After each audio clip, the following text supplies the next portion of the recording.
She fled to the icy mountains to escape a wedding. But when she got there, she discovered something that would change everything.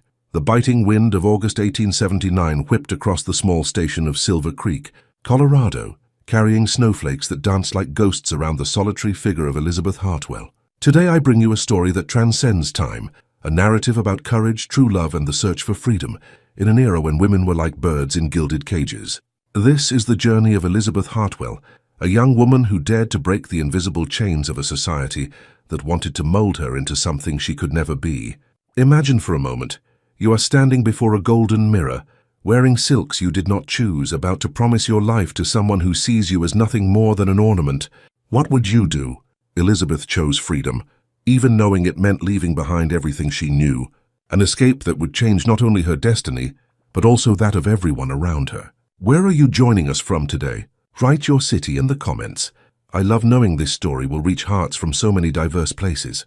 And don't forget, if this narrative touches your heart, leave a like and subscribe to the channel for more stories that feed the soul. Year 1879, city, Boston, Massachusetts. In the post-American Civil War period, as the country rebuilt itself and women began to dream of broader horizons, the Venetian mirror reflected a stranger. Brown hair pinned in perfect curls, a sky-blue silk dress that cost more than a working-class family earned in a year, and green eyes that held secrets no Boston lady should ever know. Elizabeth Hartwell observed herself with the same melancholy as someone contemplating the bars of a gilded prison. The Hartwell mansion breathed opulence in every detail: Persian rugs that cushioned footsteps, baccarat crystals that shattered the morning light into 1,000 rainbows, and the permanent scent of French roses that Mary Flanagan religiously refreshed in the Ming vases. But behind so much beauty, Elizabeth felt the weight of a destiny she had not chosen. At 26, she was considered almost a spinster by Boston society standards. Her father, Judge Edward Hartwell, a man with graying temples and a stern gaze, saw this delay as a lost opportunity that needed to be quickly recovered. Richard Pemberton, a coal baron with hands always too clean for someone who dealt with the earth, had asked for her hand not out of love, but for social convenience. She would be the missing piece to complete his collection of status symbols. The sound of heavy footsteps in the marble hallway announced her father's arrival. Elizabeth didn't turn. She knew that cadence like one knows an approaching storm.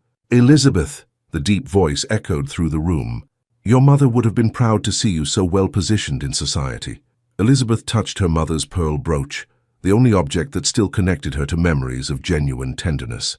Her mother had died when she was 15, taking with her the only disinterested hugs Elizabeth had ever known. "Richard is here for dinner," the judge continued. "He has news about the wedding date." A chill ran down Elizabeth's spine. She turned slowly, meeting her father's calculating gaze. "Father, she began, but the words died in her throat. "What, Elizabeth? Do you have any objection to becoming one of the most respected women in Boston?" "Respected." The word echoed in her mind like the sound of closing chains. Elizabeth lowered her eyes, her hands trembling imperceptibly on the silk of her dress. Later, as the dinner candles cast dancing shadows on the mahogany table, Richard Pemberton spoke of his properties as one would describe fine-bred cattle. His hands, too soft for a man of business, gestured as he detailed plans for a honeymoon in Paris and the construction of a new wing on the mansion, where Elizabeth could properly receive the ladies of society. Elizabeth chewed the flavorless food, each bite a reminder that soon even this would be controlled by another. She watched through the window the distant lights of the North End, where Italian immigrant families lived in cramped quarters, but where she knew from her secret charity work there was more true love than in all the mansions of Beacon Hill combined. "Elizabeth is very quiet tonight," Richard commented, a condescending smile playing on his lips. "I hope you're not preoccupied with those philanthropic activities of yours. Once married, of course, you will have more appropriate responsibilities." Elizabeth's fork stopped mid-air. Her visits to needy families, the hours spent teaching English to children, the homemade remedies she brought to those who couldn't afford doctors, would all that become just a memory? "Don't worry, Richard," the judge said, casting a warning glance at his daughter. "Elizabeth understands perfectly what a wife's priorities are." That night, when the house finally fell silent, and only the ticking of the grandfather clock marked the passage of time, Elizabeth lay awake in her room. The full moon cast its silvery light on her writing desk, where letters from her late Uncle Jonathan awaited a decision that could change everything. Jonathan Hartwell had been the black sheep of the family, an adventurer who left Boston to seek his fortune in the coal mines of Colorado. His letters arrived sporadically, filled with descriptions of mountains that touched the sky and opportunities for anyone with the courage to start over. The last one had arrived months before his death in a mining accident, speaking of a ranch he had left to her, and of a young Scottish-American man who managed the property. Elizabeth picked up the letter with trembling hands, rereading the words she had memorized. "The West is the land of second chances, my dear niece. Here what matters is not your surname, but the strength of your character." A plan began to form in her mind, delicate as a spider's web, but strong as the steel her heart had become. If she could not choose love, she would choose freedom. Her mother's brooch gleamed on the dressing table, and Elizabeth had the strange feeling that Margaret Hartwell was whispering courage in her ear. The dawn arrived shrouded in mist, as if nature itself were trying to hide the secrets fermenting in Elizabeth's heart. She went down to breakfast with measured steps, each movement calculated not to arouse suspicion. Her father was already at the table, examining legal correspondence with the same meticulousness with which he examined evidence in his trials. "Good morning, Father." Her voice came out soft, domesticated, exactly as he expected. "Elizabeth." The judge barely looked up from his papers. "Richard will be here this afternoon to discuss the final details. The ceremony will be in 6 weeks." 6 weeks. The words fell on her like a death sentence, but Elizabeth kept her face serene as she poured tea into her English porcelain cup. The hot liquid ran down her throat, warming her from within, reminding her that she was still alive, still able to feel. Mary Flanagan entered the dining room with silent steps, her Irish eyes meeting Elizabeth's for a moment. There was understanding in that gaze. Mary knew the weight of choices one cannot make. "Miss Elizabeth," Mary said with her soft accent, "would you like me to prepare your green dress for this afternoon?" "Yes, Mary, thank you." The rest of the morning passed in superficial preparations, flower arrangements, reviewing guest lists, discussions about the banquet menu. Elizabeth participated with one part of her mind, while the other worked out every detail of her escape. When Mary went up to tidy her room, Elizabeth followed her discreetly. The Irish maid had been the only person in the house who had shown her true affection, perhaps because they both knew the taste of imprisonment. Elizabeth in the golden chains of high society, Mary in the limitations of her immigrant status. "Mary," Elizabeth called softly, closing the bedroom door. "I need your help." Mary's brown eyes widened, but she nodded. There was a silent solidarity between women who dreamed of freedom. Elizabeth opened her jewelry box and took out a diamond necklace, gold bracelets and emerald earrings, birthday gifts that had always seemed more like sparkling shackles than ornaments. "Do you know someone who can convert these into cash?" Discreetly. Mary held the jewels with trembling hands, immediately understanding the meaning of the gesture. "My cousin Patrick works at the docks market," she whispered. "He knows people who do that sort of transaction. I have to leave, Mary, before it's too late." "Where to, miss?" Elizabeth showed her Uncle Jonathan's letters, with their descriptions of Colorado and the address of Timber Creek Ranch. "It's a long way," Mary murmured, but there was admiration in her voice. "And very dangerous for a lady alone." "I won't be a lady," Elizabeth said, her voice gaining a firmness she didn't know she possessed. "I will just be a woman in search of her life." Mary nodded slowly, then took Elizabeth's hand in hers. "My grandmother used to say that sometimes we have to die to who we were, to be born into who we are meant to be." In the afternoon, Richard arrived promptly at 3 o'clock, bringing with him papers from his lawyer and an air of ownership that made Elizabeth feel nauseous. He spoke of the house they were building, of the children he hoped to have, at least 3, 2 of them boys for the business, of the trips they would take. "Of course, you will need a suitable companion." Elizabeth listened to it all with a fixed smile on her face, while her mind flew to mountains she had never seen, to skies wider than any Boston ballroom could offer. "You're very quiet, my dear," Richard said, taking her hand. His fingers were cold, like someone who had never truly worked. "I hope you're not nervous. All young ladies get this way before a wedding." "I'm just taking it all in," Elizabeth replied, gently withdrawing her hand. "Excellent. A wife should be observant." Richard smiled in a way he imagined was charming. "Oh, and I've arranged for your charity activities to be transferred to the Boston Ladies Benevolent Society. They are more suitable for that kind of work." Something broke inside Elizabeth at that moment. Her visits to the families in the North End were not just charity. They were the only time she felt truly alive, truly useful. "I understand," she said, but for the first time her voice carried a note that Richard could not interpret. That night, after Richard had left and her father had retired to his study to work on his cases, Elizabeth went up to her room. Mary was waiting for her with a small leather pouch. "Patrick got a good price," she whispered, handing her the money. "It's enough for the journey and a few more months of modest expenses." Elizabeth counted the bills, mentally calculating the cost of a train ticket to Denver. It would be tight, but possible. "Mary, you can't tell anyone—" "Miss Elizabeth," Mary interrupted, her eyes shining. "Some things are too sacred to be told." Elizabeth hugged the Irish maid, feeling as if she were leaving behind the only person who truly knew her in Boston. Finally alone, Elizabeth sat down to write the letter that would change everything. The words flowed like long-held tears. "Dear Father, when you read this letter, I will be far from Boston. I cannot marry Richard Pemberton because it would be a lie. A lie to him, to you, but most of all to myself. I know this will bring shame upon the family, and for that I ask your forgiveness. But I cannot ask for forgiveness for choosing to live. I am going to Colorado, to Uncle Jonathan's ranch. Perhaps there I will find who I truly am. Always your daughter, Elizabeth." She placed the letter in a sealed envelope and left it on her dressing table next to her mother's brooch, the only piece of jewelry she would take with her. Outside, Boston slept, unaware that one of its daughters was about to be reborn. South Station was awakening with the steam of the first trains and the buzz of voices in a dozen languages. Elizabeth arrived there at 5 in the morning, when the fog still hugged the tracks like a protective cloak, carrying only a simple leather suitcase and a heart beating so fast she feared everyone could hear it. She had transformed overnight, like a butterfly emerging from a golden chrysalis. Her dress was now a modest grey wool, her hair tied in a simple bun, and over her shoulders she wore a crocheted shawl Mary had given her. "To remember that someone is praying for you," the Irish maid had said with tears in her eyes. In the ticket line, Elizabeth mentally practiced her new identity. Sarah Mitchell, a Methodist widow from Connecticut, seeking work as a teacher in the West. The story was born from her Uncle Jonathan's letters, which had mentioned the shortage of educators in the developing territories.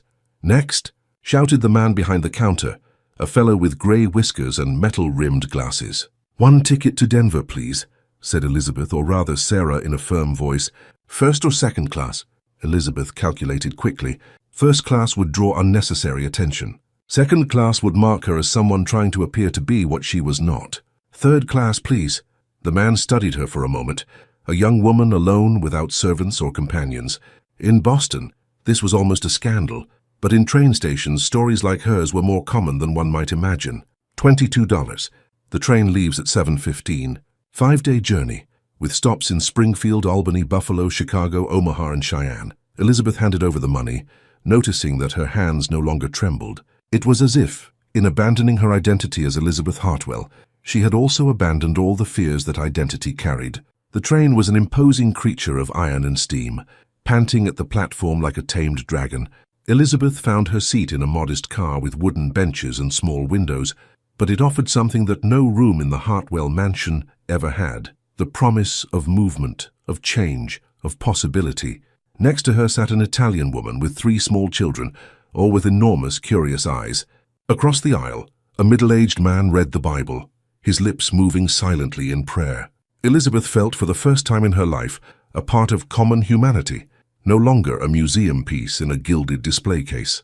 The train's whistle sounded like a cry of freedom. Elizabeth closed her eyes as the locomotive began to move, feeling Boston recede with every turn of the wheels. When she opened them again, the landscape was already changing. Red brick houses gave way to green fields, and the sea of familiar faces from Boston society had been replaced by the infinite diversity of ordinary people living ordinary lives. At the first stop in Springfield, Elizabeth bought a ham sandwich and a glass of milk from a platform vendor. The bread was coarse, nothing like the French croissants Mary served for breakfast, but it had a taste of authenticity she had never experienced. "First trip to the West?" asked the Italian woman beside her, trying to control her youngest son, who insisted on running down the aisle. "Yes," Elizabeth replied. "And you?" "We're meeting my husband in Chicago. He works on the railroads." The woman smiled, but there was worry in her eyes. "It's frightening, isn't it? Leaving everything behind?" "It is," Elizabeth admitted, "but sometimes staying is even more frightening." The woman nodded as if she understood perfectly. During the journey, Elizabeth watched the country transform through the window. Forests gave way to prairies, small towns to vast empty spaces, where only the wind seemed to live. With every mile she felt lighter, as if she were leaving behind not just Boston, but all the expectations she had never been able to meet. In Chicago, she got off the train to stretch her legs during the 2-hour stop. The city still showed scars from the Great Fire 8 years earlier, but it buzzed with energy and reconstruction.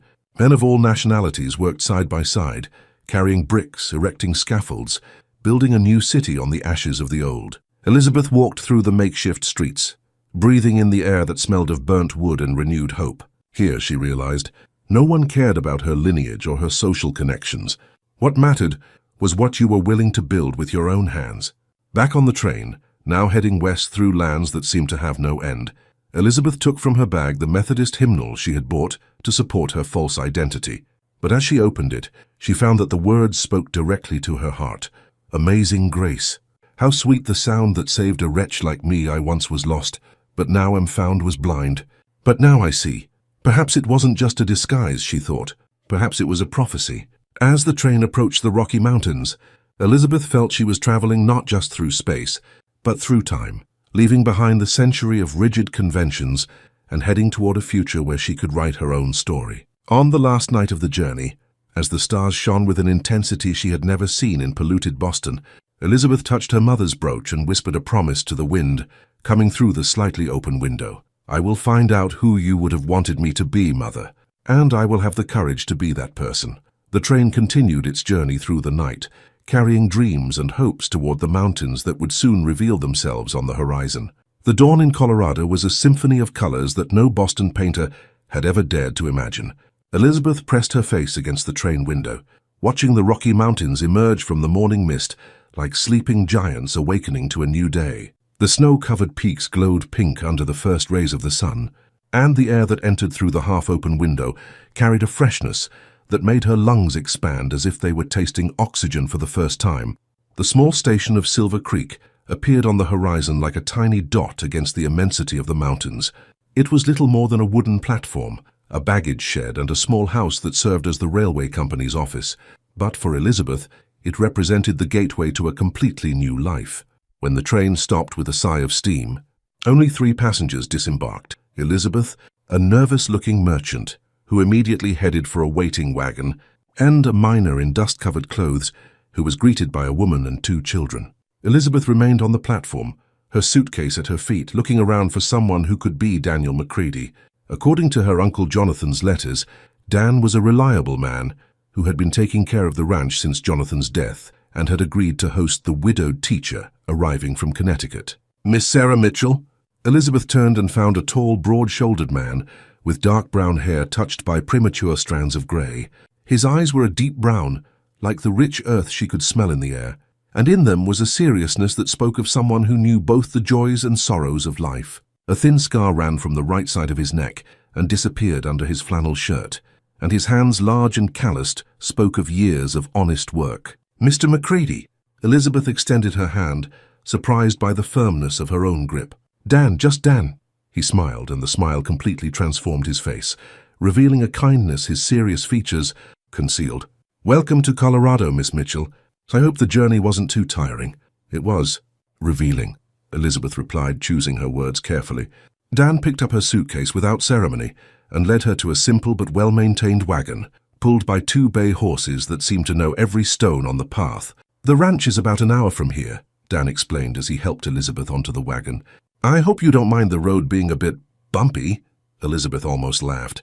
After 5 days on hard train benches, a bumpy road seemed almost luxurious. As they moved away from the station, the landscape opened up into a view that took Elizabeth's breath away. Golden prairies stretched to the mountains, dotted with clusters of pines and oaks that had begun to change color with the arrival of autumn. The sky was such a deep blue it seemed possible to fall into it, and clouds white as cotton drifted slowly between the distant peaks. I've never seen anything like it, Elizabeth murmured, not realizing she had spoken aloud. First time in the West? Dan asked, giving her a curious look. Yes, Connecticut is very different, Dan nodded, but Elizabeth noticed he was watching her discreetly, as if trying to decipher something in her posture or way of speaking. Your Uncle Jonathan used to say that Colorado changed people, Dan said after a few minutes of comfortable silence. He said the vastness of the place forced you to discover who you really were inside. Elizabeth felt a shiver that had nothing to do with the cool mountain air. It was as if Jonathan was speaking to her through Dan's words.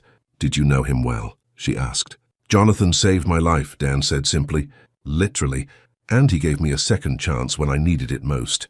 There was a story behind those words, Elizabeth could feel, but something in the way Dan spoke suggested it was a story for another time. Timber Creek Ranch appeared gradually, nestled in a valley protected by pine-covered hills. The main house was made of wood and stone, 2 stories high, with a wide porch that wrapped around the entire front of the building. It was not a mansion like those in Boston, but there was something solid and welcoming about it that made Elizabeth's heart quiet for the first time in weeks. Vegetable and herb gardens spread out beside the house, already prepared for winter. A red barn stood at a distance, and Elizabeth could see horses grazing in a fenced pasture. Everything spoke of a life built with care and purpose. "Welcome to your new temporary home," Dan said, stopping the wagon in front of the porch. Before Elizabeth could respond, the door of the house opened and a middle-aged black man emerged, wiping his hands on an apron. He was tall and lean, with graying hair and intelligent eyes that seemed to see more than they let on. "This must be Miss Mitchell," the man said, coming down the porch steps. "Welcome. I'm Benjamin Carter, but everyone calls me Ben." Elizabeth got down from the wagon, feeling momentarily out of place. In Boston, interaction between races followed strict and distant protocols. But here, Ben extended his hand to her with the naturalness of an equal, and Dan clearly treated him as a partner, not an employee. "It's a pleasure to meet you, Mr. Carter," Elizabeth said, shaking his hand. "Ben," he corrected with a warm smile. "We're all family here." Dan carried Elizabeth's suitcase to the porch, where she paused for a moment to take in the view. The valley stretched before her, bathed in the golden light of late afternoon, and the distant mountains seemed like silent guardians of all the secrets and possibilities the future might hold. "It's even more beautiful than Jonathan's letters described," she said, and for the first time in days, it wasn't Sarah Mitchell who spoke, but Elizabeth Hartwell, a version of Elizabeth who was beginning to find her own voice. "Jonathan had a gift for seeing the beauty in everything," Dan said softly. "I hope you find the peace you were looking for here." Elizabeth turned to him, surprised by the perception in his words. There was something in Dan's eyes that suggested he knew the weight of carrying secrets, of seeking new beginnings. "Thank you," she said, and it was the first time in her life she had said that word and truly felt its meaning. As the sun set behind the mountains, painting the sky in shades of amber and violet, Elizabeth knew she had found something she hadn't known she was looking for. Not just a place to hide, but a place where she might perhaps learn to fly. The house breathed memories. Elizabeth realized it on the first morning when she came down for breakfast and found the kitchen bathed in the golden light, filtering through the white linen curtains. There was something in the arrangement of objects, a blue ceramic mug left on the table as if someone might return at any moment, a woolen shawl draped over the back of a chair, a small vase with dried flowers on the windowsill that suggested this house had known other hearts, other lives. Ben was making pancakes on the wood-burning stove, the aroma of cinnamon and honey filling the morning air. His movements were economical and precise, like someone who had found peace in the simplicity of daily tasks. "Good morning, Miss Sarah," he said without turning, as if he knew exactly when she would come down. "I hope you like pancakes. They're the house specialty." "They smell wonderful," Elizabeth replied, accepting the cup of coffee he offered. The coffee was strong and dark, nothing like the delicate tea she used to drink in Boston, but it warmed her body in a way that made her feel more awake, more alive. "Dan left early to check on the cattle in the north pasture," Ben explained, serving the pancakes on a simple but beautiful earthenware plate. "He said he'd be back for lunch and would show you the rest of the property then." Elizabeth nodded, but her eyes wandered around the kitchen, noticing details she hadn't seen the night before. There was a carved wooden cradle in a corner, covered with a blanket in a geometric pattern that didn't seem to be of European origin. On a shelf, a leather-bound Bible shared space with what looked like another religious book, but with characters she couldn't identify. "Ben," she said hesitantly, "may I ask, is Dan married?" Ben stopped stirring at the stove, and for a moment the silence stretched between them like a taut thread. "He was," he finally said, his voice heavy with an old sorrow. "Mary, or White Dove as her family called her. She and little Thomas died 3 years ago." Elizabeth's chest tightened. "I'm so sorry. I didn't know." "How could you have known?" Ben turned to her, his eyes gentle but firm. "Dan doesn't talk about it much, but you'll see signs of it around the house. He couldn't. He can't bring himself to get rid of their things." Elizabeth looked again at the cradle, the shawl on the chair, the second Bible on the shelf, and she understood. This house was a sanctuary of memories, a place where love continued to live even after those who had created it were gone. "How did it happen?" she asked softly. Ben poured himself some coffee and sat at the table, his large hands wrapping around the mug as if seeking warmth. "Militia. They said they were clearing the area of undesirable elements." His voice carried a carefully controlled bitterness. White Dove was visiting her family at the temporary camp they had set up near the creek. She took Thomas with her so he could meet his grandparents. When the men arrived, he didn't finish the sentence, but he didn't need to. Elizabeth knew the stories. She had read about the incidents in the West in Boston newspapers, always described in sanitized language that hid the real brutality. Dan wasn't with them. He was working in the mine that day. When he got back, Ben shook his head. He found only ashes and silence. Elizabeth felt tears burn her eyes. She had fled Boston to escape a life she didn't want, but Dan had lost the life he loved. They were both here because of loss, but his was infinitely deeper than hers. "Is that why he has the scar on his neck?" she asked. "No, that's from a mining accident years before. Dan has many scars. Some you can see and some you can't." The sound of approaching hooves interrupted the conversation. Ben stood up, looking out the window. "He's back early." Ben studied Elizabeth's face for a moment. "Miss Sarah, Dan is a good man. He's hurt, but not broken. And sometimes," he hesitated, "sometimes God puts people in our lives exactly when we need them." Elizabeth didn't have time to respond. As Dan came in through the back door, bringing the scent of fresh air and pine with him, his eyes met hers immediately, and she noticed a tension in them that hadn't been there the night before. "We had visitors during the night," he said without preamble. "Trackers passed through the property. It seems they're looking for someone." Elizabeth's blood ran cold. Was it possible they had already come for her? Was it possible that Richard or her father had managed to track her so quickly? "What kind of visitors?" Ben asked, his voice tense. "3 men, well-dressed. Good quality horses. They ask questions in town about newcomers." Dan looked directly at Elizabeth, especially about a young woman alone from the east. Elizabeth felt the world spin around her. Her escape had lasted only 5 days, and she was already being hunted. She rose from the table, her legs trembling. I have to leave," she murmured. "I can't put you in danger." "Sit down," Dan said firmly, but not harshly.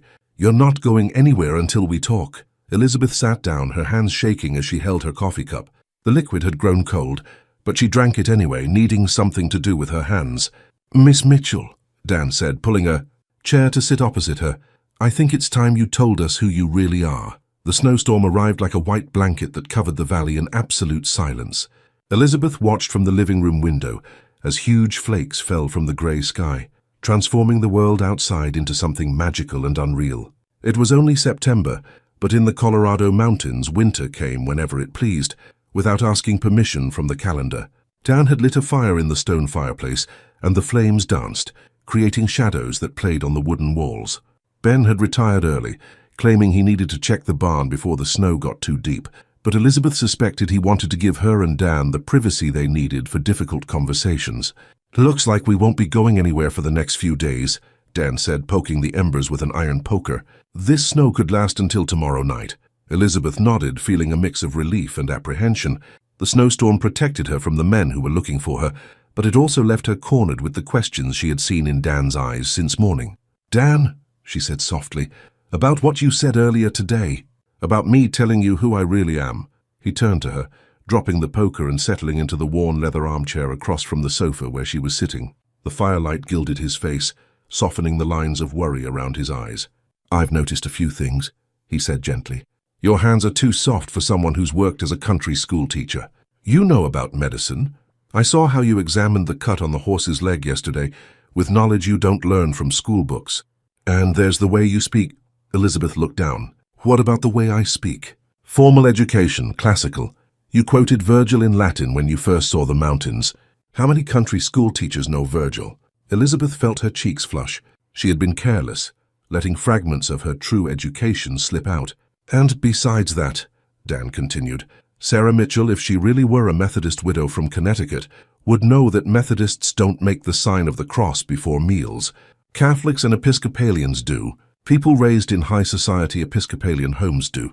Elizabeth raised her eyes, meeting Dan's firm but gentle gaze. There was understanding there, not judgment. "You're not going to turn me over to them, are you?" she asked, her voice almost a whisper. "That depends," Dan said, "on who you really are and why you're running." The fire crackled in the ensuing silence. Outside, the wind howled through the pines, but inside, protected by the solid walls of the house and Dan's calm presence, Elizabeth felt she could finally let her guard down. "My name is Elizabeth Hartwell," she said, the words coming out like a long, relieved sigh. "I am the daughter of Judge Edward Hartwell of Boston." Dan nodded slowly, as if pieces of a puzzle were fitting together in his mind. "And the men looking for you? Probably sent by my fiancé, ex-fiancé." Elizabeth wrung her hands in her lap. "Richard Pemberton, he is important in Boston, wealthy, powerful, and he's used to getting what he wants. And you ran from the marriage." "I ran from a prison," Elizabeth corrected, her voice gaining strength. "Richard doesn't love me. He wants me as a trophy, a decorative piece for his social life. And my father. My father sees the marriage only as an advantageous alliance." Dan leaned forward, resting his elbows on his knees. "And you? What do you want?" The question caught her by surprise. No one had ever asked her what she wanted. Not her father, not Richard, not even herself until recently. "I want to live," she said finally. "I want to have choices. I want to help people, not because it's expected of a society lady, but because it's what my heart tells me to do. I want to wake up in the morning and decide how I'll spend my day based on my own desires, not the expectations of others." "And what do you plan to do now?" Elizabeth looked at the flames, then at Dan. There was something in his solidity, in the way he listened to her without haste or judgment, that made her feel she could trust him with her life. "I don't know," she admitted.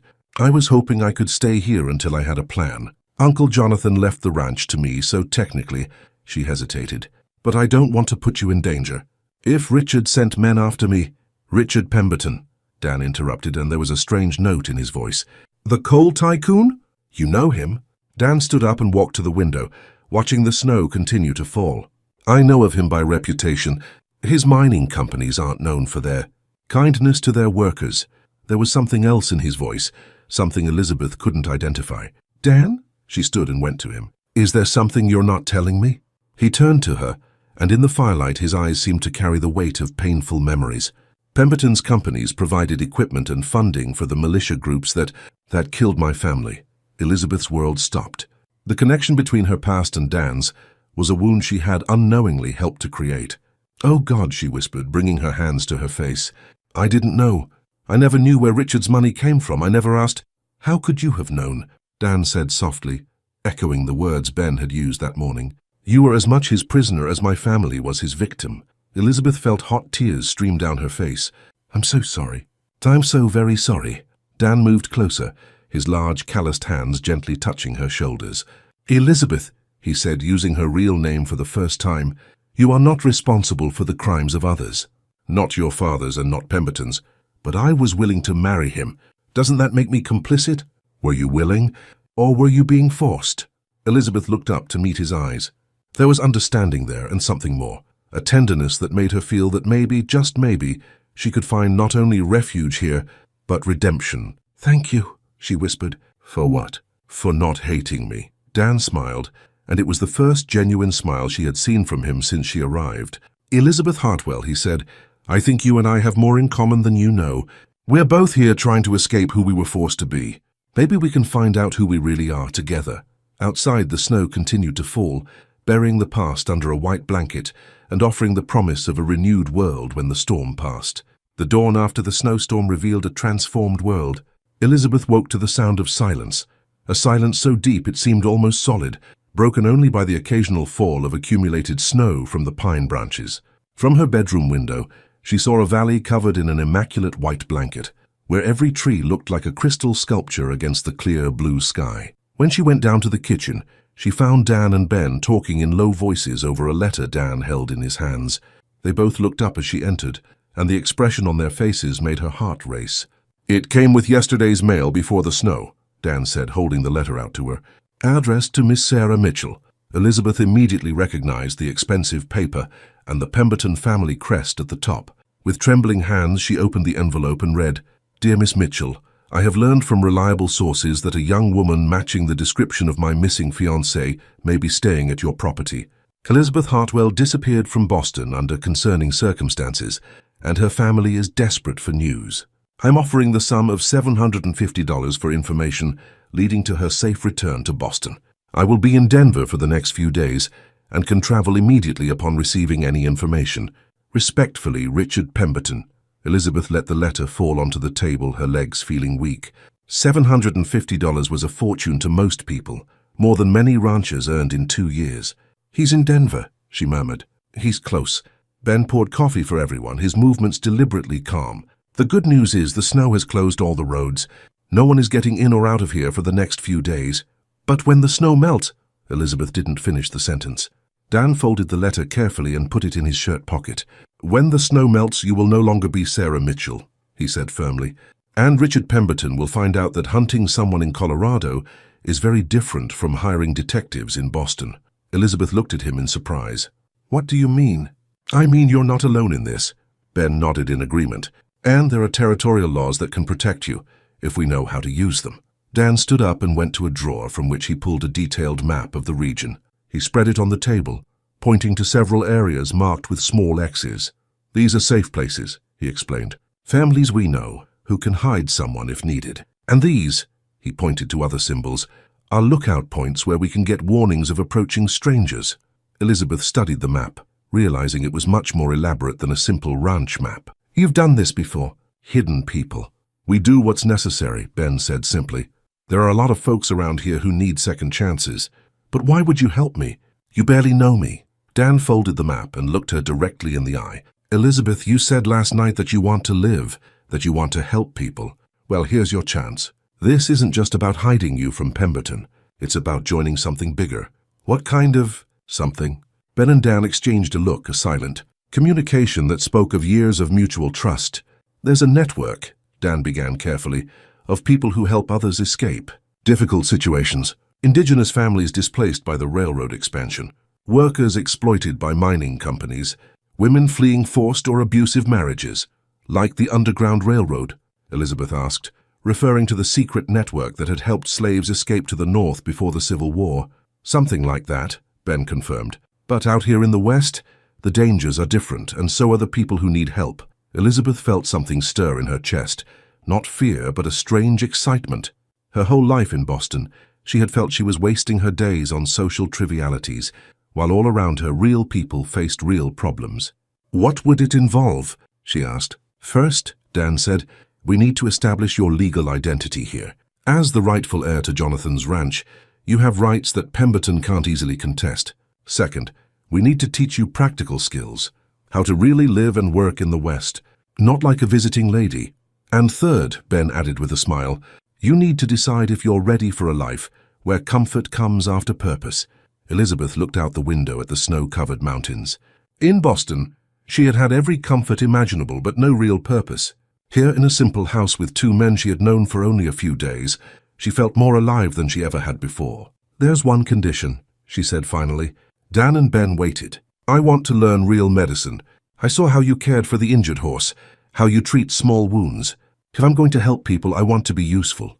Dan smiled, not just with his lips but with his eyes. "Elizabeth Hartwell," he said, "I think you're going to fit in just fine in Colorado." At that moment, a gust of wind made the house groan softly, as if it itself were agreeing.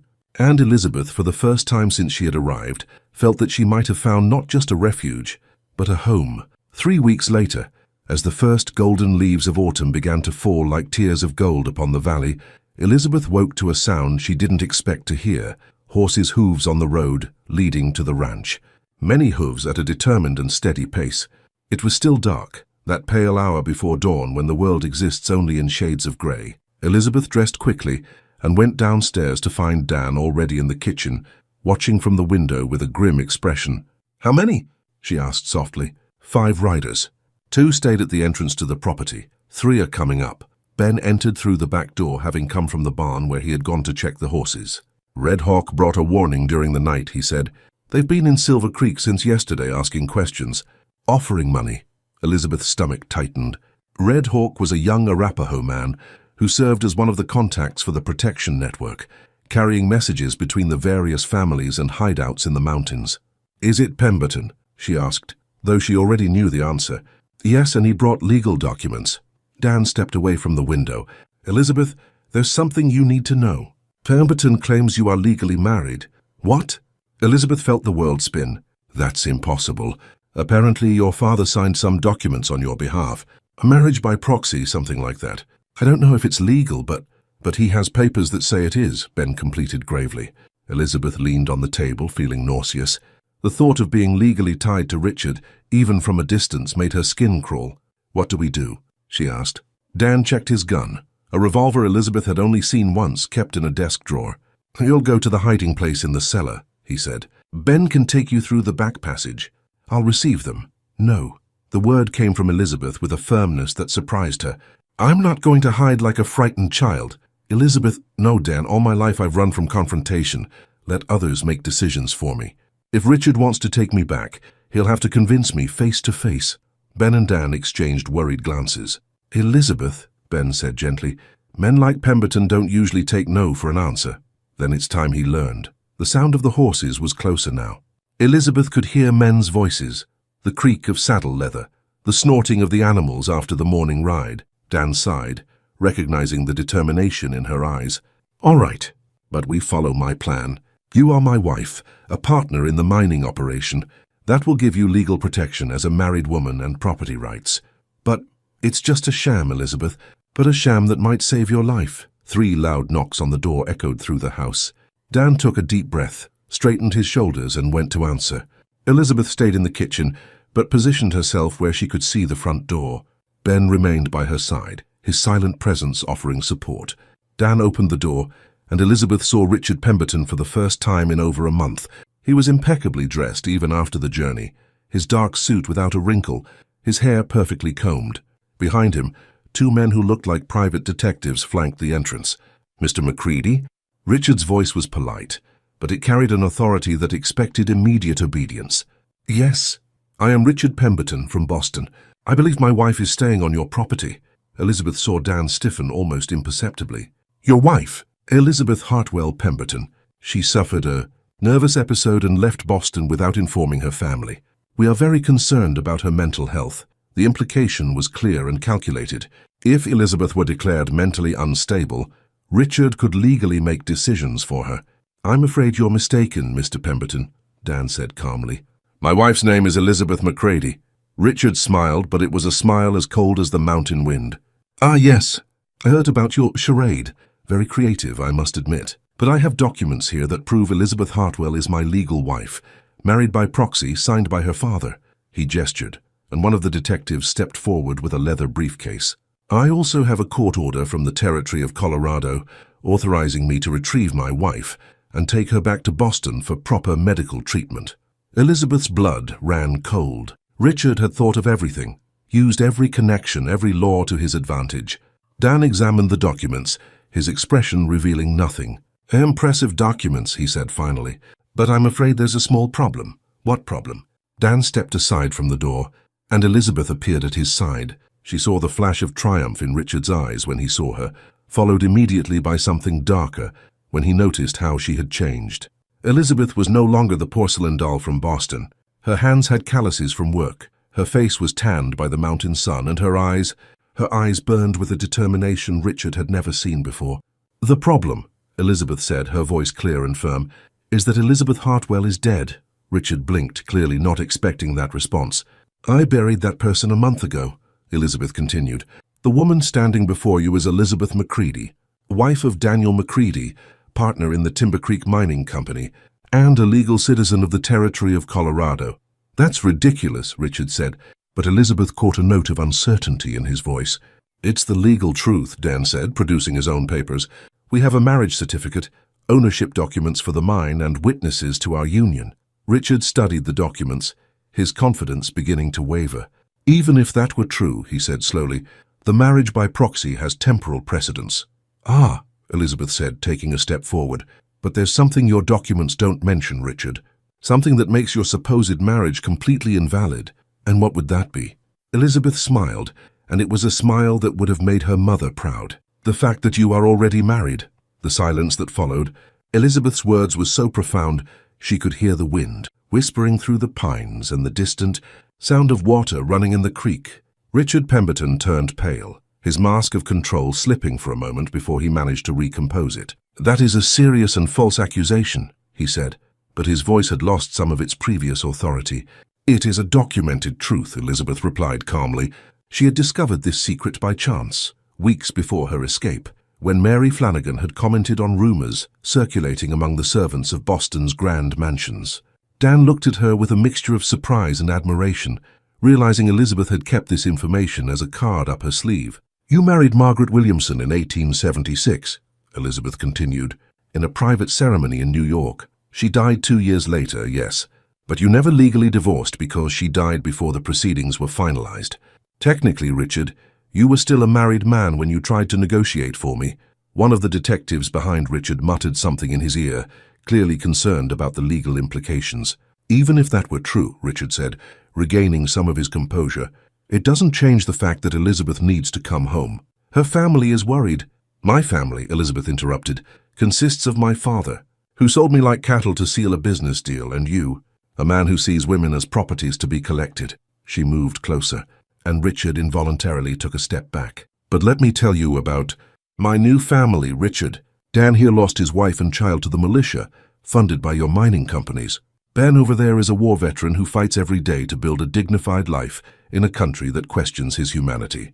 And I have finally found a place where I can be useful, where I can make a difference in the lives of real people." Richard tried to regain control of the situation.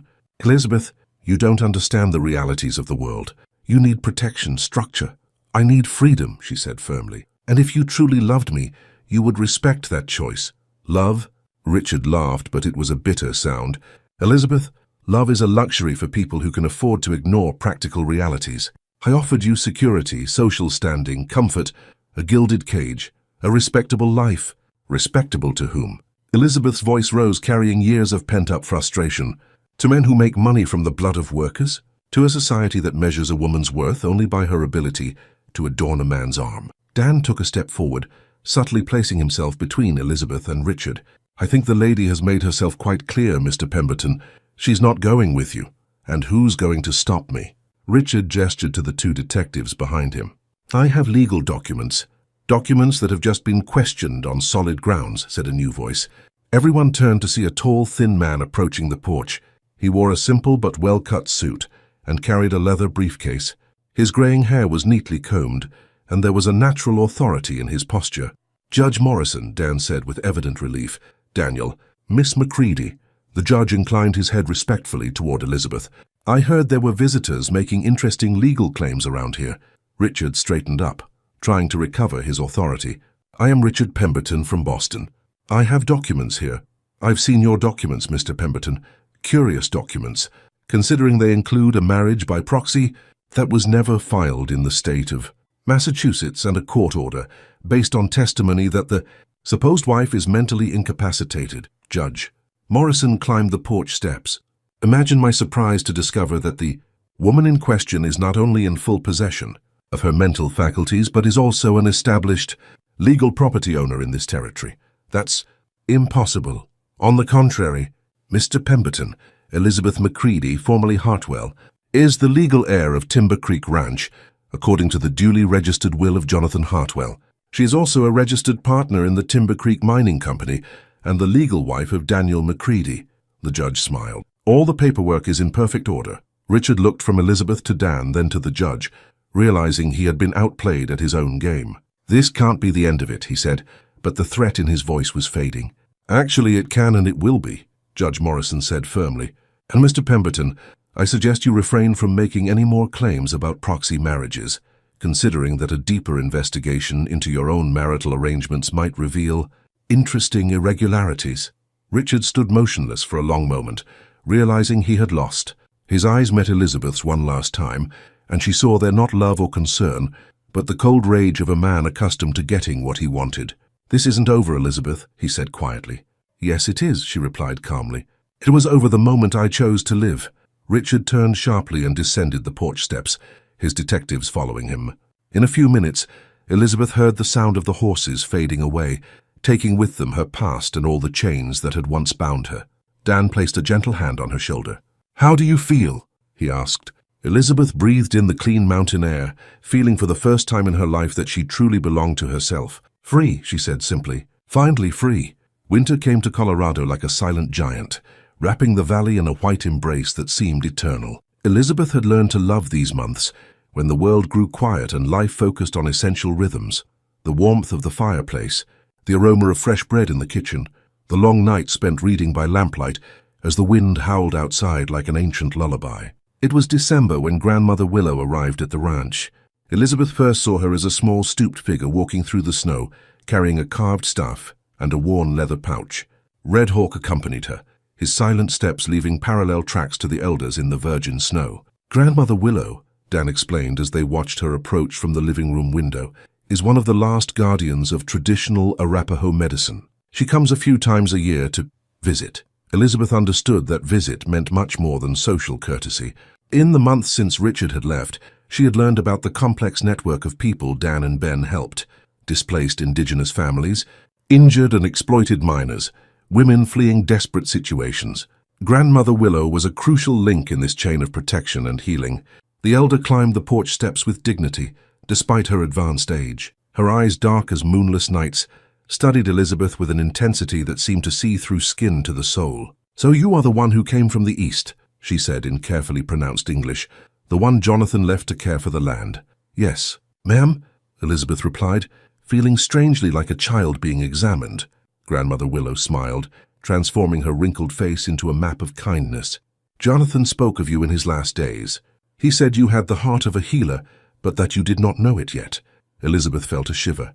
Her uncle had died months before her arrival. How could he have spoken of her? "I don't understand." Jonathan saw far. He saw beyond what the eyes show. The elder entered the house warmly greeted by Dan and Ben. He said a young woman would come from the east, carrying wounds that only the land could heal, and that she would heal other wounds in return.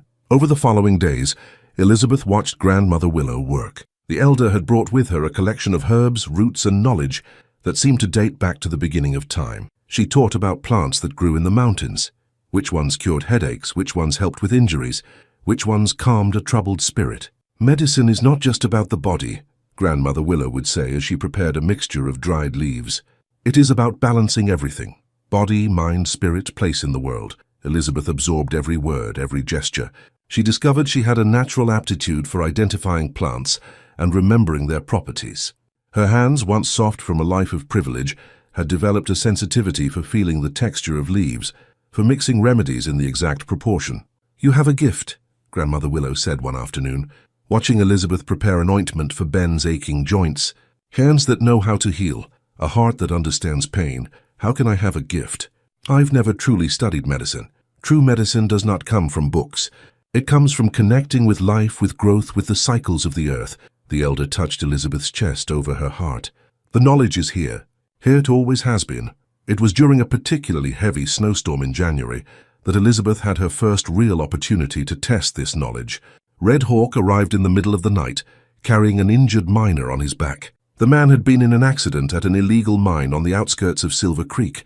A beam had fallen, crushing his leg and leaving a deep wound on his arm. "The nearest doctor is in Denver," Dan said grimly, examining the injuries. "And with this blizzard—" "There's no time," Elizabeth said, surprising everyone with the firmness in her voice. "I can help." She worked through the night with Grandmother Willow guiding her in whispers. She cleaned the wounds, applied herbal remedies to prevent infection, and splinted the broken leg with boards and bandages. Her hands moved with a confidence she didn't know she possessed, as if they were remembering ancient knowledge. The miner survived. More than that, he made a full recovery, something that surprised even Grandmother Willow. "You have more than a gift," the elder told Elizabeth the next morning. "You have a calling." "A calling?" "A purpose the Spirit gave you. In Boston you were living a life that was not yours. Here you are living the life that was always meant to be yours." In the weeks that followed, Elizabeth's reputation as a healer spread throughout the region. People came from far and wide: miners with lungs damaged by coal dust, women with difficult labors, children with fevers that wouldn't break. Elizabeth welcomed them all, constantly learning, developing intuitions that surprised her. Dan watched her transformation with something that went beyond admiration. There was tenderness in his gaze when he saw her care for a sick child, respect when she made difficult decisions about treatments, and something deeper that neither of them yet had the courage to name. One evening, after a particularly long day caring for an entire family with influenza, Elizabeth and Dan sat on the porch despite the cold, watching the stars that shone with crystalline clarity in the dry mountain air. "Do you have any regrets?" he asked softly. "About what?" about leaving Boston. The life you could have had. Elizabeth thought for a long moment, watching the crescent moon hang over the distant peaks. Do you know the difference between the life I would have had and the life I have? She said finally. Dan waited. In the life I would have had, I would be an ornament in another man's house. In the life I have, I am building something that matters with my own hands. She turned to him, and in the starlight Dan saw something in her eyes that made his heart race. Dan, you saved me. You didn't just hide me from Richard. You saved me from a life that would have killed me slowly, day by day. Elizabeth, he began, but she placed a finger on his lips. Let me finish. I know you still carry Mary and Thomas in your heart. I know you're not ready to love again. But I want you to know that what I feel for you has nothing to do with gratitude or convenience. It has to do with recognizing a soul that matches my own. Dan took her hand, lacing his fingers through hers. Elizabeth, you don't have to say anything right now. I just wanted you to know. They sat in silence, holding hands under the stars, two wounded hearts slowly learning to trust again. And in the mountains around them, the wind whispered ancient secrets of a love that grows slowly, like deep roots stretching until they find solid ground. Spring came to Colorado like a whispered promise, first in small signs that only attentive eyes could recognize, a different smell in the air, snow melting faster on the south-facing slopes, the appearance of brave little flowers pushing through the last traces of winter. Elizabeth had learned to read these messages from the earth during the months spent with Grandmother Willow. Now walking through the fields around the ranch on a March morning, she collected the first medicinal herbs of the season, filling her wicker basket with tender leaves and roots that had survived the cold. It was on this morning walk that Dan found her, kneeling by a stream where small white flowers, bloodroot she had learned, were courageously emerging from the still, partially frozen ground. Did you find what you were looking for? He asked, approaching with careful steps so as not to startle the birds that were beginning to sing in the nearby branches. I always find more than I'm looking for, Elizabeth replied, looking up at him.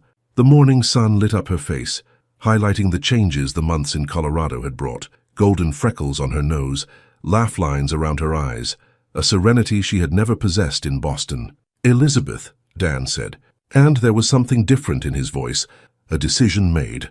There's something I want to show you. He led her down a path she had never taken before, winding through a grove of young pines until they reached a small sheltered clearing. In the center of the clearing, someone had planted a garden. It was no ordinary garden. European medicinal plants grew side by side with Native American herbs. There was a small stone altar in the center, decorated with objects that spoke of two different cultures united in harmony. A simple wooden cross next to a dream catcher woven with colorful threads. Mary planted this, Dan said softly. It was our way of honoring both her traditions and mine. Elizabeth walked slowly through the garden, recognizing many of the plants Grandmother Willow had taught her to identify. She felt Mary's presence there, not as a haunting ghost, but as a spirit of love that still blessed this place. It's beautiful, she whispered. She used to say that plants don't distinguish between people. They heal whoever needs healing, no matter the color of their skin or their beliefs. Dan knelt by the altar, gently touching the wooden cross. I wanted to bring you here because it's time. Time for what? Dan stood up, turning to Elizabeth with eyes that shimmered with unshed tears. Time to let Mary and Thomas go. They will always be in my heart, but he reached for Elizabeth's hand. My heart has room for more love. It has room for you. Elizabeth felt her own tears begin to fall. She had waited for these words, but now that they had come, the emotion surprised her with its intensity. Dan, I know our marriage began as legal protection, but Elizabeth, somewhere between protecting you from Pemberton and watching you care for injured people, I fell in love. Not with the Boston lady you were, but with the courageous woman you've become. Elizabeth moved toward him, placing her hands on his chest, feeling a heart that beat as strongly as her own.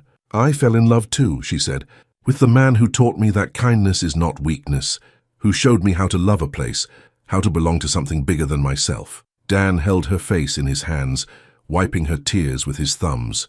Elizabeth Macready, he said, smiling through his own tears, will you marry me? For real this time?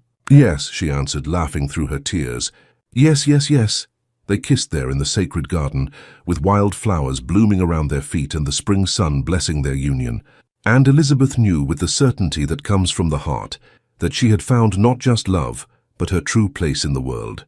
3 weeks later, on a golden April afternoon, Elizabeth and Dan were married again in a ceremony that honored both their traditions and their shared future. Grandmother Willow officiated alongside Judge Morrison, creating a union that blessed not only two hearts, but two ways of seeing the world. Ben served as Dan's witness, Red Hawk as Elizabeth's. The small community they had built, miners and their families, neighboring ranchers, members of the local tribes, gathered to celebrate not just a wedding, but the creation of a chosen family united by love and common purpose. Elizabeth wore a simple white cotton dress she had sewn herself, decorated with embroidery that Grandmother Willow had taught her. In her hair, she wore wildflowers picked on the morning of the ceremony. There were no diamonds or silks, but there was something infinitely more precious: authenticity. When they exchanged vows, they did not recite memorized words written by others, but promises that came directly from their hearts. "I promise to honor not only who you are today," Elizabeth said, "but who you are becoming each day. I promise to be your partner in building a life that matters, that leaves the world a little better than we found it. I promise to protect your freedom as much as our love," Dan said. "I promise to be the soil where you can grow, the wind that helps you fly." As the sun set behind the mountains, painting the sky in shades of pink and gold, Elizabeth danced with her true husband under the emerging stars. The music came from a fiddle played by Ben and a native flute in the skilled hands of Red Hawk, creating a melody that seemed to be born from the earth itself. And Elizabeth, who had once been a porcelain doll in a gilded display case, danced barefoot on the grass with dirt under her nails and joy running through her veins like new blood. She had found not only freedom but purpose, not only love but home. The summer of 1880 brought challenges that tested everything Elizabeth had learned about strength and community. The Timber Creek Mining Company, which she and Dan had transformed from a simple operation into a cooperative offering fair wages and safe conditions, began to attract unwanted attention from larger companies that saw their humane approach as a threat to the model of exploitation that dominated the region. It was on a hot July morning that trouble arrived. Elizabeth was in her makeshift clinic, an annex built onto the side of the main house, caring for a miner's son who had broken his arm, when Ben entered with a grim expression. "Elizabeth, you need to see this."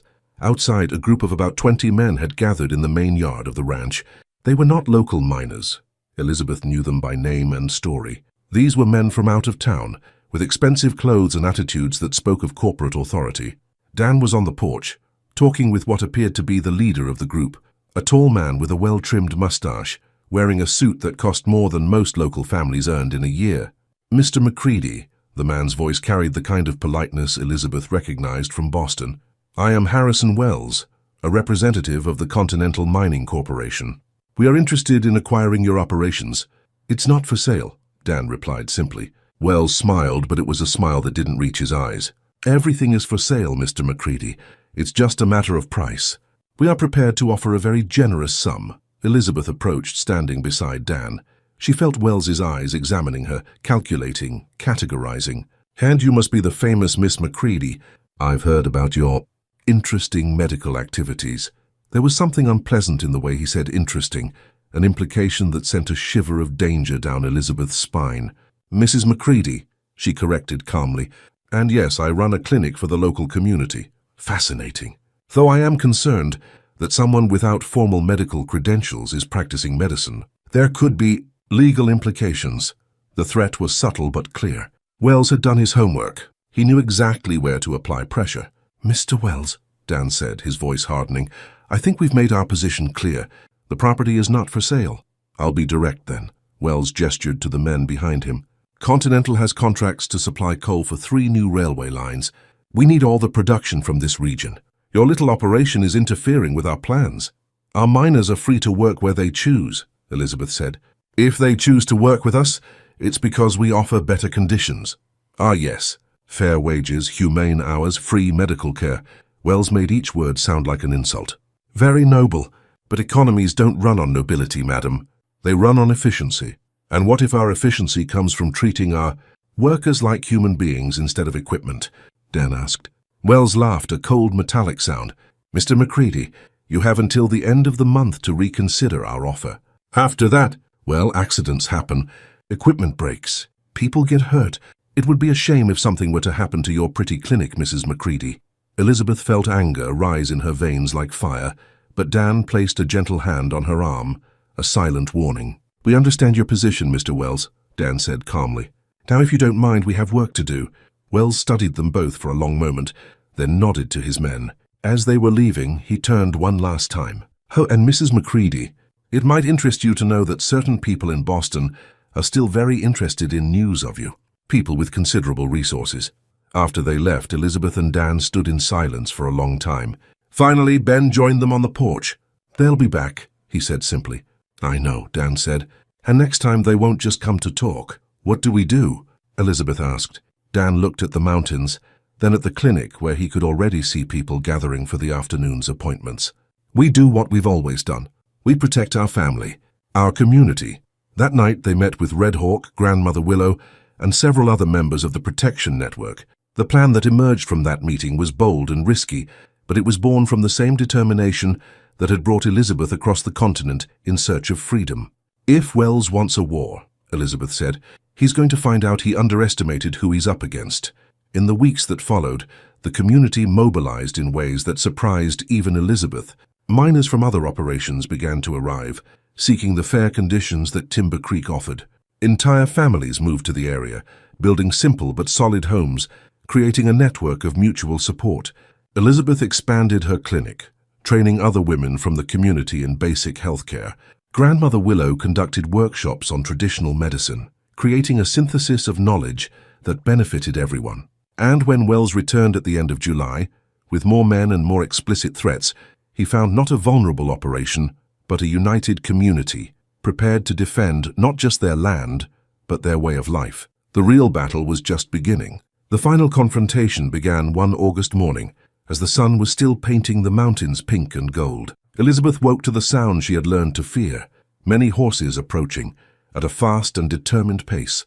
This time Wells didn't come to negotiate. He brought with him not only men from Continental Mining, but also 2 federal marshals, and to Elizabeth's horror, a familiar figure with grey hair and an authoritative posture, her father. Judge Edward Hartwell stepped off the special train that had stopped at the Silver Creek station, as if he owned the territory.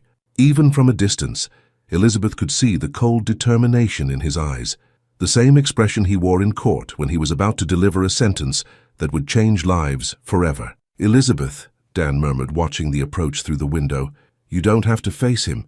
"Yes, I do." Her voice was firm, but Dan could feel the tension in her shoulders. "I ran once.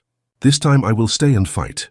Ben joined them on the porch, along with Red Hawk and several other community members who had come at the first sign of trouble. It was comforting, Elizabeth thought, to be surrounded by people who had chosen to be there, who would fight by her side not out of obligation, but out of love. Judge Hartwell ascended the porch steps with the same confidence that had once intimidated Elizabeth in Boston. His eyes examined her coldly, noting every change: the calloused hands, the simple cotton dress, the golden freckles from the mountain sun. "Elizabeth," his voice carried decades of judicial authority, "I have come to take you home." "I am home," she replied calmly. "This charade has gone on long enough. You have caused the family enough embarrassment." "What embarrassment, Father?" "The embarrassment of having a daughter who chose her own life?" Wells stepped forward, producing a series of documents. "Mrs. Macready, if that is what you prefer to be called, I have several serious charges here.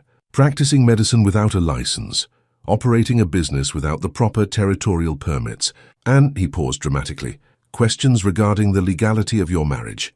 Elizabeth felt her blood run cold. "What questions?" One of the federal marshals stepped forward, a thin man with weasel-like eyes. "Questions have been raised as to whether Mr. Macready had the legal authority to marry. Considering he may still be legally married to his first wife under tribal law, it was a cruel and calculated manipulation of the complex marriage laws between different cultures." Elizabeth immediately recognized the vicious elegance of the trap. Even if they proved it false, the legal process could take months, leaving her vulnerable. "Furthermore," the judge continued, "there is the matter of your mental health. Running away from home, rejecting a respectable marriage, these unorthodox medical activities, all suggest an instability that requires family intervention." Elizabeth looked at her father, seeing in him not the man who had once protected her from childhood nightmares, but a stranger willing to destroy her happiness to maintain social appearances. "Father," she said, her voice breaking only slightly, "do you truly believe I'm mad? Or are you just trying to regain control over something that was never yours to control?" Judge Hartwell hesitated for a moment, and Elizabeth saw something waver in his eyes. But then he hardened again. "Elizabeth, you don't understand the consequences of your actions. You need to return, marry properly, and assume your responsibilities. My responsibilities are here, Elizabeth said, gesturing to the clinic, to the people gathered around her, to the families who depend on the medical care I provide, to the miners who have finally found dignified work, to a community we have built on mutual respect and human dignity. The ensuing silence was broken by an unexpected voice. Grandmother Willow emerged from behind the group, walking with her ancestral dignity until she stood between Elizabeth and the men who had come to take her. You speak of laws, the elder said in careful but firm English, but you do not know the law of the land. The law of the land says that she who heals belongs where healing is needed. Wells tried to dismiss her with an impatient gesture, but Grandmother Willow continued, her voice gaining power. This woman saved my grandson when a fever almost took him. She saved the children of miners when their lungs were filled with dust. She has brought babies into the world when midwives could not arrive in time. She looked directly at Judge Hartwell. You call this madness? Then every mother is mad. Every healer is mad. Red Hawk stepped forward, followed by several mining families. One by one they began to speak, in English, in Spanish, in Arapaho, telling how Elizabeth had touched their lives, saved their children, and offered hope when all seemed lost. Thomas O'Brien, an Irish miner whose daughter Elizabeth had cured of pneumonia, took off his hat and addressed Judge Hartwell. Your Honor, with all due respect, if Mrs. Macready is mad, then I need more madness in the world. My Katie would be dead if not for her. Sarah Martinez, a young Hispanic mother, held the baby Elizabeth had helped bring into the world. Ella es una santa, she said in Spanish, then repeated in English. She is a saint. You cannot take our saint. Judge Hartwell looked around, seeing dozens of faces, men, women, children of all ages and backgrounds, all united in defense of his daughter. For a moment his mask of judicial authority faltered. Elizabeth, he said more quietly, you don't understand. Richard will not give up. He has influence, resources. If you don't return voluntarily, then he will have to come and take me by force, Elizabeth said, her voice gaining a strength that surprised even herself. And he will discover that I am no longer the frightened girl he knew in Boston. Dan stepped closer, standing firmly beside Elizabeth. Judge Hartwell, he said respectfully, I understand you want to protect your daughter, but she doesn't need protection from a life she chose. She needs protection from a life that was forced upon her. And who are you, the judge exploded, an uneducated farmer to tell me how to care for my daughter? I am the man she chose to love, Dan replied calmly, and who loves her for who she is, not for who others want her to be. Wells, realizing he was losing control of the situation, signaled to the federal marshals. Enough sentimentality, he said curtly. We have legal documents. Mrs. Hartwell is returning to Boston, voluntarily or not. It was then that Judge Morrison appeared, walking calmly toward the group as if on a morning stroll. Ah, Wells, he said cheerfully, what a coincidence to find you here. I was just looking for you. Wells paled slightly. Judge Morrison, I wasn't aware you were in the area. Oh, I've been quite busy lately, investigating some interesting irregularities. Morrison produced a folder of documents. For example, I've discovered that Continental Mining has been operating several mines without the proper territorial permits. And then there's the matter of unpaid wages to workers who were laid off last month. That's ridiculous. And then there are these fascinating letters, Morrison continued, producing a bundle of correspondence, exchanged between you and certain officials in Denver about removing obstacles to Continental's operations. Your definition of obstacles is most interesting, Mr. Wells. Elizabeth saw Wells exchange nervous glances with the federal marshals. The momentum was shifting. And you, Judge Hartwell, Morrison turned to Elizabeth's father, while I greatly respect your position in Massachusetts, you must understand that here in the territory of Colorado, we have our own laws. And those laws recognize Elizabeth Macready as an adult citizen, legally married, and operating a legitimate business. But the charges of illegal medical practice, one of the federal marshals began, have been dismissed, Morrison said simply.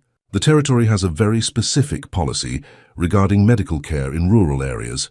Anyone with demonstrated knowledge can provide basic care where licensed physicians are unavailable. And I have here, he produced more papers, depositions from 3 Denver doctors attesting to Mrs. Macready's competence.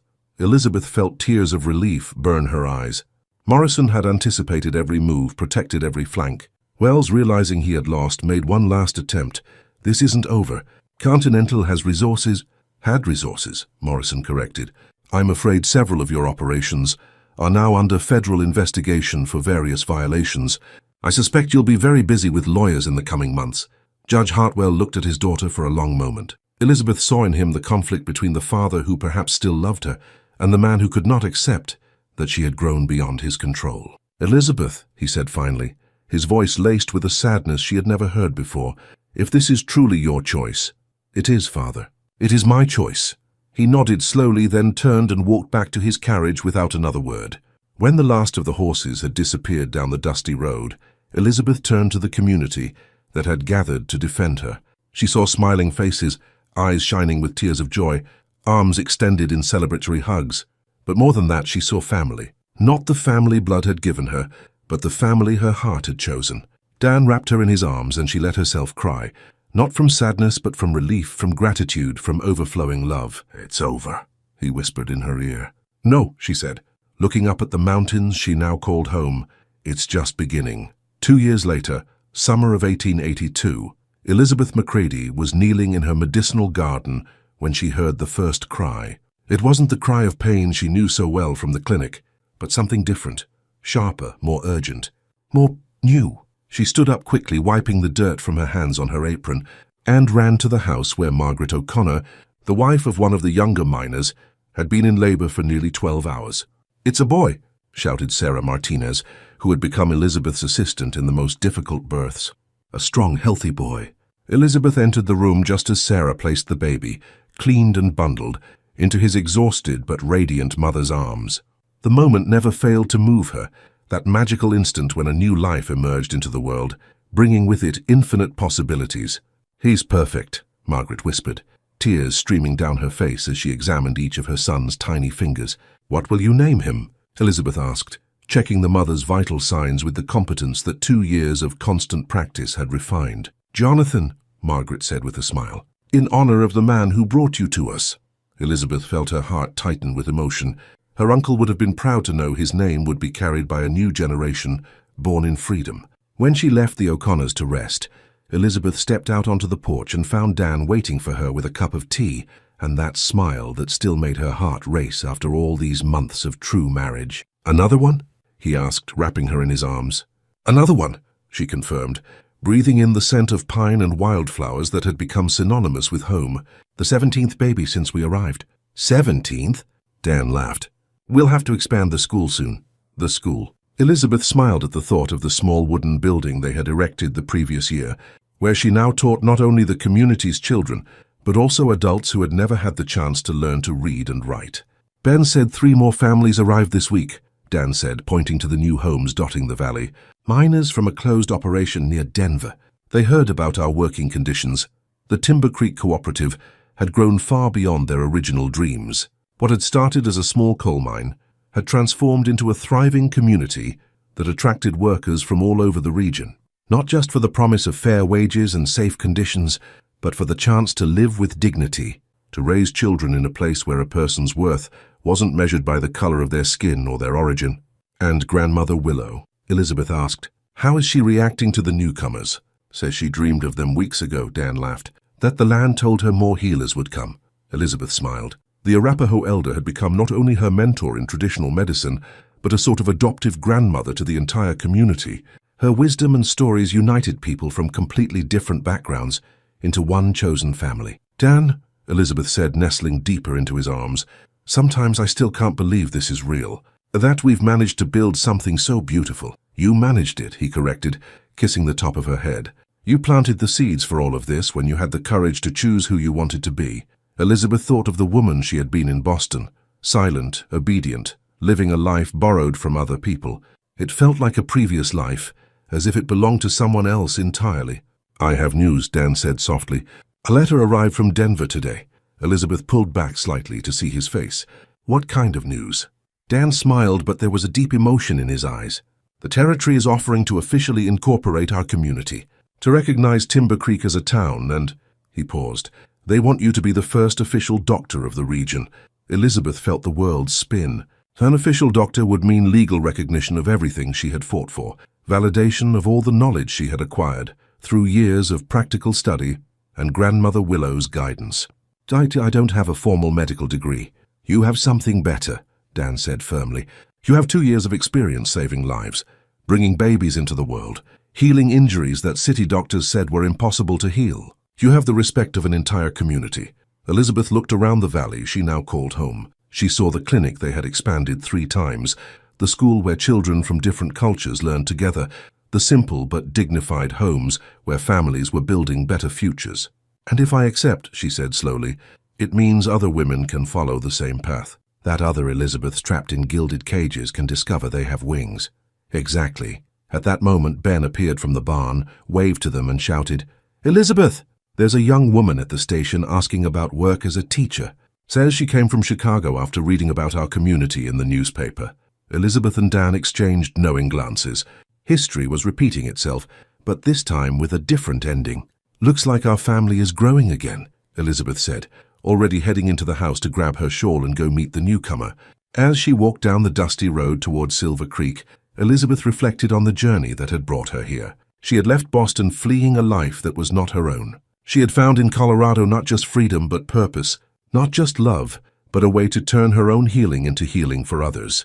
The mountains rose around her like eternal guardians, their colors changing with the late afternoon light. The air carried the scent of wildflowers and the promise of evening rain that would nourish the gardens. And Elizabeth Macready, once Elizabeth Hartwell, walked with firm steps toward the future she had chosen to build, a future where women could be more than ornaments, where communities could grow based on mutual respect, where true love flourished, not in the gilded prisons of convenience but in the free soil of choice. Behind her, the valley of Timber Creek shone under the setting sun, each house, each garden, each life a note in the symphony of hope she had helped to compose. And in the mountains, the wind whispered stories of other women who would come, other brave souls who would find their way to freedom, following the footsteps left by a young woman who dared to dream of a world where she could fly. Elizabeth smiled, quickening her pace. A new story was beginning at the station, and she couldn't wait to help write it.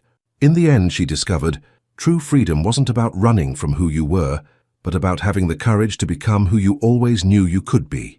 And this, she realized as the first stars began to appear in the Colorado sky, was only the beginning of all the stories yet to be told.